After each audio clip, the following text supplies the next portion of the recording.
In this video, I'll guide you on how to add a new page in Squarespace. Whether you're building a website from scratch or expanding an existing one, adding new pages is a fundamental skill. Let's dive in and make sure you know exactly how to do this with ease. To start, you'll need to navigate to your Squarespace home menu. From there, you should see an option labeled Website, but keep in mind that in some versions, this might just say Pages.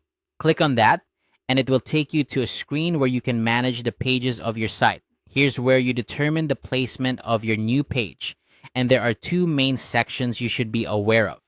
The first section is called Main Navigation. Pages you add here will appear in your site's top header menu, making them readily accessible to visitors. This is perfect for pages you want users to see immediately, like your homepage or services page. The second section is labeled Not Linked. Any pages added here are still live on the web, but they won't automatically show up in your navigation bar. This is useful for pages that you might want to link to manually, perhaps through a button or some text elsewhere on your site. Once you've decided where you'd like your new page to appear, it's time to select the type of page you want to add. You'll do this by clicking the plus icon, which is located next to either Main Navigation or Not Linked, depending on your choice. Clicking this icon opens up new possibilities for your website. Now, you'll need to choose your starting point for the new page. There are two primary options here.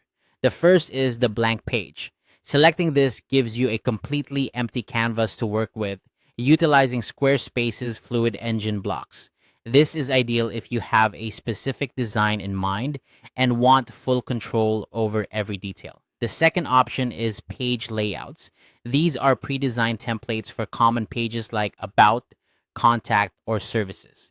Using these can save you a significant amount of time, especially if you're looking for a polished design without starting from scratch.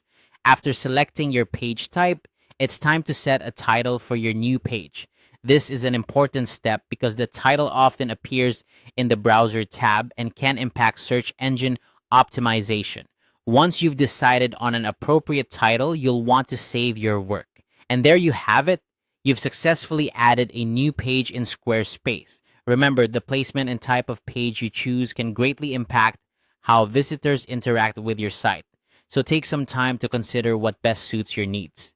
With practice, adding and customizing pages will become second nature. Thanks for watching and happy website building.